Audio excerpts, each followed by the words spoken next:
Assalamualaikum warahmatullahi wabarakatuh. Alhamdulillah, apa kabar anak solih dan solihah pada hari ini?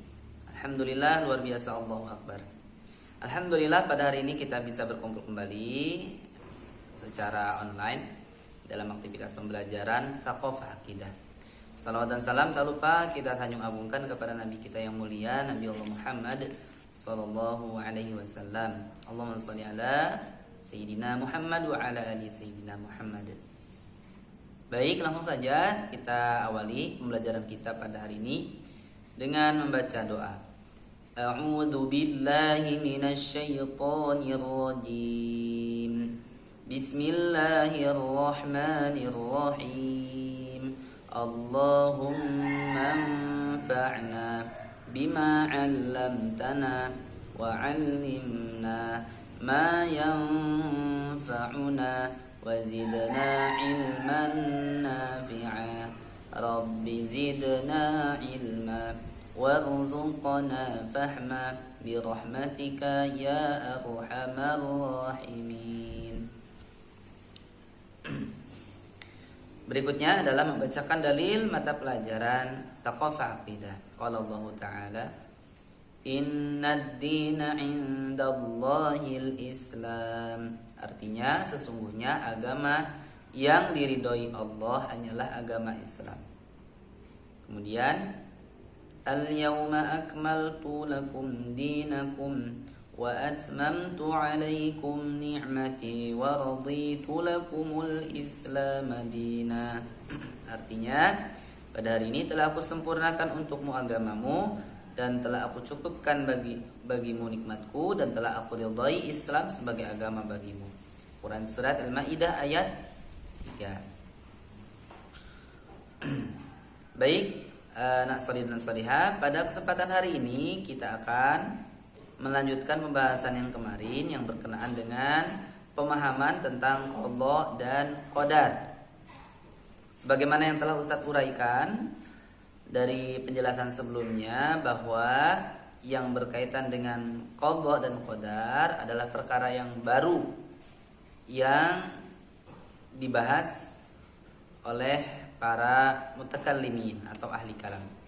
Jadi masalah ini sebenarnya di dalam sejarah Islam pada masa generasi Islam pertama tidak pernah dibahas. Ya, tidak pernah dibahas dan tidak pernah dikait-kaitkan dengan perbuatan manusia. Jadi masalah qada dan qadar adalah perkara yang diadakan oleh para ahli kalam, baik itu dari kalangan Mu'tazilah, Jabariyah maupun kalangan Asy'ariyah. Nah, pada kesempatan hari ini kita akan melanjutkan pembahasan tentang perbuatan manusia. Dari penjelasan kemarin terkait dengan masalah qada dan qadar, kita mendapatkan pemahaman berdasarkan Al-Qur'an terkait dengan pembahasan qada. Jadi untuk qada sendiri ya, kemarin sudah kita simpulkan bahwa qada itu memiliki makna yang cukup banyak ya, atau musytarak ya. Di antaranya yaitu qada bisa bermakna membuat sesuatu dengan sempurna, membuat sesuatu, memerintahkan sesuatu, menyempurnakan sesuatu, mengakhiri kewujudan sesuatu, menetapkan sesuatu, berakhirnya sesuatu, memutuskan hukum sesuatu, dan memerintahkan perintah yang tegas. Nah, ini adalah arti daripada qada ya, penjelasan daripada qada berdasarkan ayat-ayat di dalam Al-Quran yang menggunakan istilah qada. Ya, maknanya seperti yang saya jelaskan tadi. Nah, adapun masalah qadar ya, itu pun merupakan perkara yang musytarak atau memiliki makna yang banyak ya, memiliki berbagai makna. Pada beberapa ayat kata qadar ini digunakan kemudian memiliki maknanya sendiri ya. Misalkan seperti qadar itu bermakna takdir ya, atau ketentuan. Qadar juga bisa bermakna ilmu. Qadar juga bisa bermakna tadbir atau pengaturan atau mengatur. Qadar juga bisa bermakna waktu. Qadar juga bisa bermakna tahyi'ah atau menyiapkan. Dan qadar juga bisa bermakna khasiyat asya ya, atau khasiat suatu benda ya. Nah, itulah penjelasan qada dan qadar jika kita kembalikan kepada Al-Qur'an. Jadi di dalam Al-Qur'an, begitupun di dalam hadis-hadis Nabi Allah Muhammad SAW, tapi Ustaz di sini hanya mengutip dari Al-Qur'an saja. Itu tidak satupun ditemukan pembahasan bahwa qada dan qadar itu berkaitan dengan perbuatan manusia. Apakah perbuatan manusia itu dipaksa atau perbuatan manusia itu bebas, seperti itu.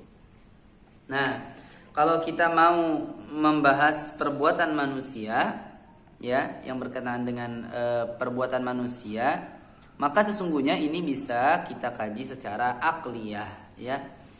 Jadi berkaitan dengan perbuatan manusia ini bisa kita kaji dengan menggunakan dalil akli. Karena apa? Karena perbuatan manusia itu bisa kita indra, bisa kita lihat, bisa kita saksikan, sehingga bisa dikaji secara akliyah ya.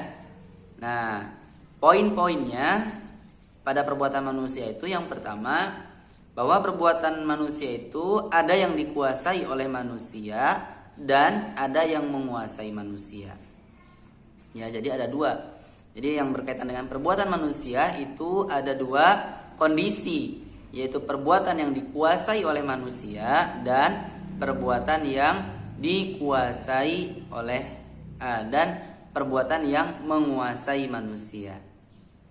Nah, adapun perbuatan yang dikuasai oleh manusia ialah perbuatan yang dapat dilakukan oleh manusia dengan sukarela ya, tanpa dipaksa oleh siapapun. Contohnya orang berjalan, orang makan, minum, dan berpergian ya. Ini adalah perbuatan-perbuatan yang dikuasai oleh manusia. Ya, semuanya dapat dilakukan oleh setiap orang tanpa dipaksa oleh siapapun. Karena itu, dalam melakukan perbuatan tersebut, manusia kelak akan dimintai pertanggungjawaban oleh Allah Subhanahu wa taala di akhirat, yaitu di yaumil hisab, di hari penghitungan amal.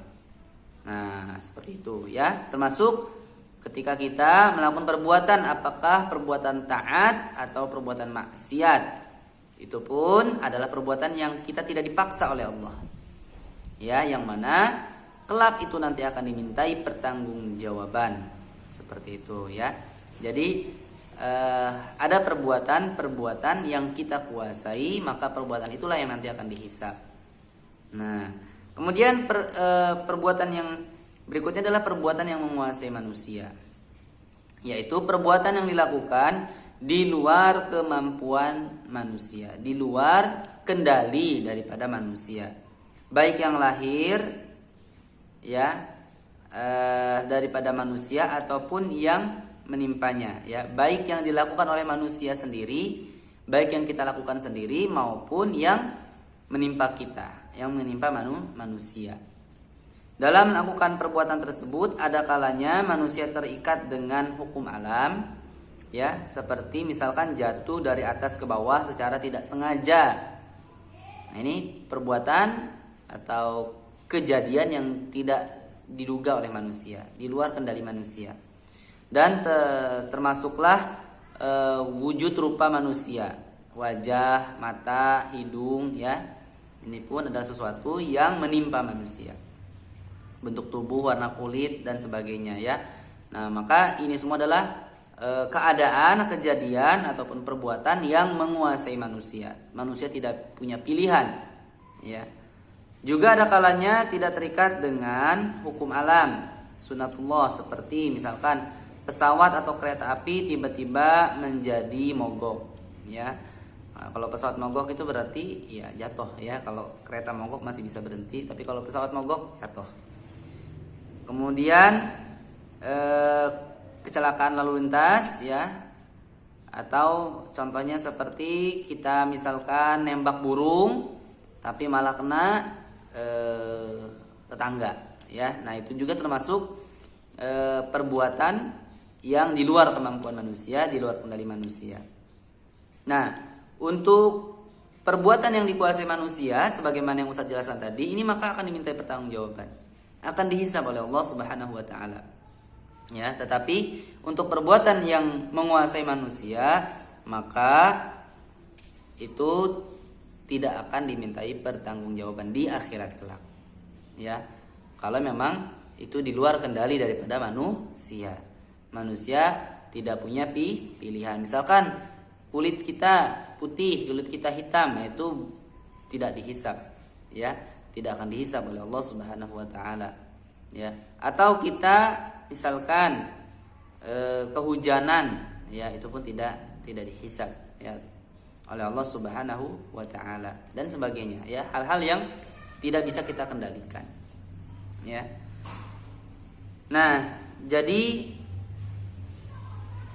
perbuatan yang terjadi ya dari perbuatan manusia ataupun yang menimpa manusia secara terpaksa, yang kejadian yang tidak dapat dihindari, maka inilah yang disebut dengan qadha ya.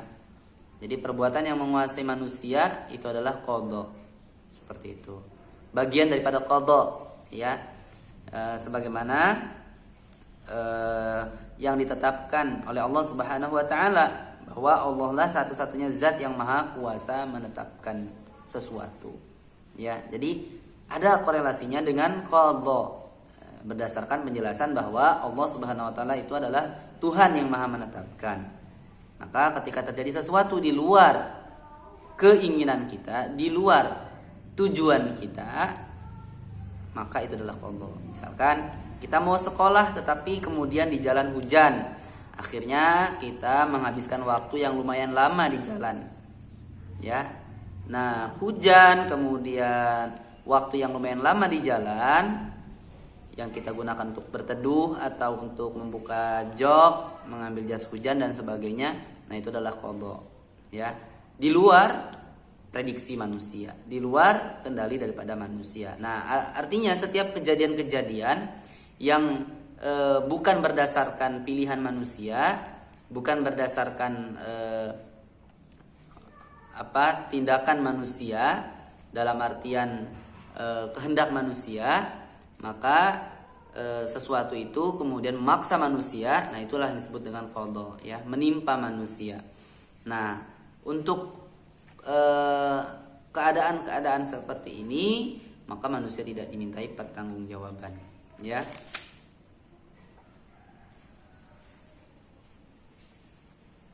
Nah, adapun masalah qadar itu berkaitan dengan ketetapan Allah ya. Ada juga yang berkaitan dengan khasiat benda ya. Contohnya seperti halnya mata bisa melihat, nah ini merupakan khasiat mata. Api bisa membakar, itu merupakan khasiat daripada api. Ya, qadar api itu adalah membakar. Qadarnya mata itu melihat. Qadarnya otak itu berpikir, ya. Qadarnya kuping, telinga itu mendengar. Nah, itu semua tidak akan dihisab oleh Allah. Api bisa membakar itu tidak dihisab. Mata bisa melihat itu tidak dihisab. Pisau itu tajam itu tidak dihisab. Tetapi yang dihisab adalah bagaimana cara kita menggunakan khasiat benda itu. Misalkan mata bisa melihat, kita gunakan untuk melihat yang haram. Nah, ini maka akan dihisab. Kemudian telinga kita gunakan untuk mendengarkan yang tidak ahsan. Nah, ini akan dihisab. Ya. Atau mulut kita gunakan untuk berbicara yang ahsan, maka itu pun akan dihisab, yaitu diganjar pahala oleh Allah Subhanahu wa taala. Jadi penggunaan terhadap benda-benda yang memiliki khasiat itulah nanti akan diminta pertanggungjawaban. Adapun benda-benda yang memiliki sifat-sifatnya masing-masing, khasiatnya masing-masing, ini tidak dihisab. Ya. Misalkan otak kita, pemikiran kita, akal kita ini susah sekali menghafal. Ya, ini tidak akan dihisab. Yang dihisab itu apa? Yang dihisab itu adalah seberapa lama kita melakukan usaha untuk menghafal. Seberapa banyak kita memurojaah. seberapa banyak usaha kita. Nah, itu yang akan dihisab. Meskipun hasilnya mungkin tidak sesuai. Berbeda, mungkin ada yang cerdas, misalkan punya akal dengan qadar yang luar biasa Allah berikan, sehingga sekali murojaah kemudian langsung hafal, langsung mungkin, ya. Tapi hisabnya di akhirat sedikit. Kenapa? Karena usahanya sedikit. Nah, tapi kita mungkin ya mengulang berkali-kali, ya, karena qadar akal kita mungkin terbatas, ya, sehingga butuh usaha yang lebih. Nah, usaha yang lebih inilah yang kemudian membedakan kita dengan orang yang usahanya sedikit. Nah, jadi berkaitan dengan masalah ini adalah bahwa masalah qadar itu tidak dihisab. Ya, khasiat suatu benda itu bukan menjadi pertanggungjawaban kita di akhirat. Ya, paham sampai sini? Ya, semoga bisa dipahami ya. Ya, maka yang dihisab itu adalah apa yang kita lakukan, apa yang kita usahakan. Itulah yang nanti akan dinilai oleh Allah sebagai pahala ataupun sebagai dosa. Demikian penjelasan dari Ustaz pada hari ini. Kita cukupkan dengan baca lafaz hamdalah.